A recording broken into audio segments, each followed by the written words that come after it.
É aquela história, quem tem amigos tem tudo, e quem é de verdade sabe quem é de mentira. Oi gente, tudo bem? Bem-vindos de volta para o meu segundo devlog. Bom, como já fiz o Pong, já tô prontíssima para fazer jogos mais elaborados, complexos, pipipipopopó, certo?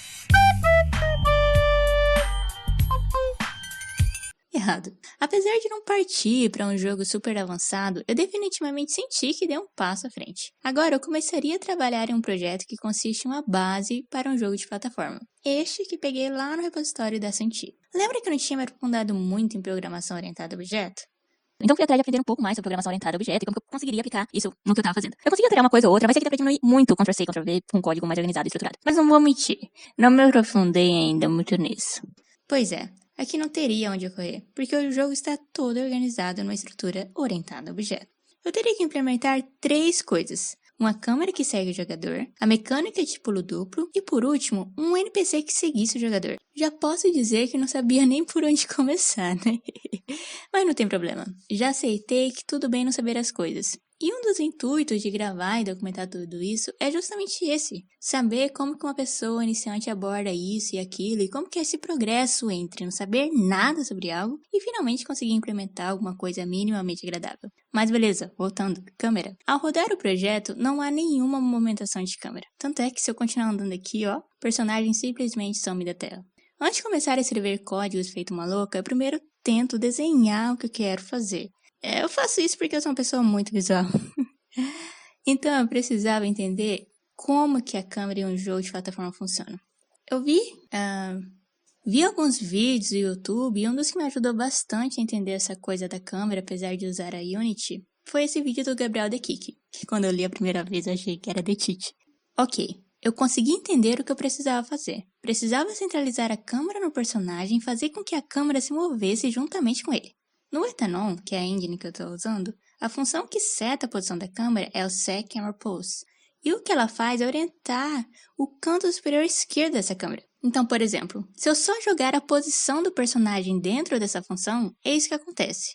Claramente, algo errado não está certo. O André me passou uma cola de como poderia arrumar isso, mas eu queria entender o porquê. Congelando isso aqui, pensando na lógica da câmera, eu precisava de alguma forma mover esse retângulo, que é a câmera, um pouco para a esquerda e um pouco para cima. Depois de colocar os parafusos para funcionar mais um pouco, consegui entender a matemática, ou seria a álgebra, da coisa. O Get Screen Size retorna o ponto inferior direito da tela. Logo, se eu quero pegar esse retângulo e posicioná-lo em relação ao personagem de maneira que esse último fique centralizado, basta subtrair da posição do personagem o valor correspondente à metade da tela. Calma, eu explico. De forma prática, se eu tenho uma tela com tamanho 150 por 100 e um personagem posicionado no ponto, vamos dizer, 75/50, e fazer essa conta, posição do personagem X menos metade da tela em X, e depois posição do personagem Y menos o valor da metade da tela em Y, eu obtenho o ponto 00. Como ele representa o ponto superior esquerdo da câmera, eu consigo posicionar esse retângulo, que lembrando é a câmera, de maneira que o personagem fique centralizado mesmo quando ele estiver se movendo. Claro que não acertei de primeira e sempre demora um tempinho para conseguir fazer essas coisas rodarem. Mas depois de vários 1, 2, 3 testando, eu finalmente consegui fazer esse controle da câmera, ela estava acompanhando o player certinho. Depois de fazer esse rolê, eu precisava fazer com que ela tivesse um limite, até porque toda fase tem um começo, meio e fim, e a gente não quer que o personagem caia num abismo nos cantos da fase. Assisti um tutorial do André de como fazer entidades invisíveis com colisão, coloquei elas no cenário e configurei a câmera para que ela parasse quando chegasse nessas barreiras. Meu código ficou enorme, mas o André me apresentou uma função chamada Clamp, o que contribuiu para a refatoração do código. E ao invés de simplesmente copiar e colar, eu assisti uma explicação de função clamp lá do canal Coding Math e apliquei isso para o meu problema e estava tudo certo. Já dava para ir para a próxima task, o pulo duplo. Com uma lógica bem mais simples, precisei rabiscar menos os meus bichinhos de palito. Como a gente só quer que um pulo aconteça no ar, criei uma variável para setar o máximo de pulos no ar em 1. E também criei um contador de pulos no ar, que inicializava com 0.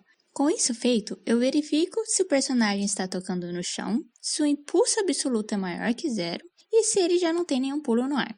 Se todas as condições forem satisfeitas, então o segundo pulo acontece e o contador acrescenta mais 1. Ou seja, Se ele tentar pular mais uma vez depois disso, ele não vai conseguir, porque o máximo de pulo é 1. Mas, se você quiser dar uma de Mario, de Peninha, que fica roubando, passando a fase por cima, você pode também.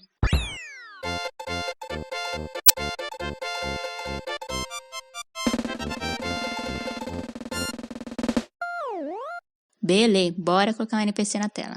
Peguei essa pastinha aqui marota com o André, se eu copiar e colar aqui essa linha que estancia a bruxinha aqui também e colocar outra sprite vai ser sucesso. Ai, que é isso?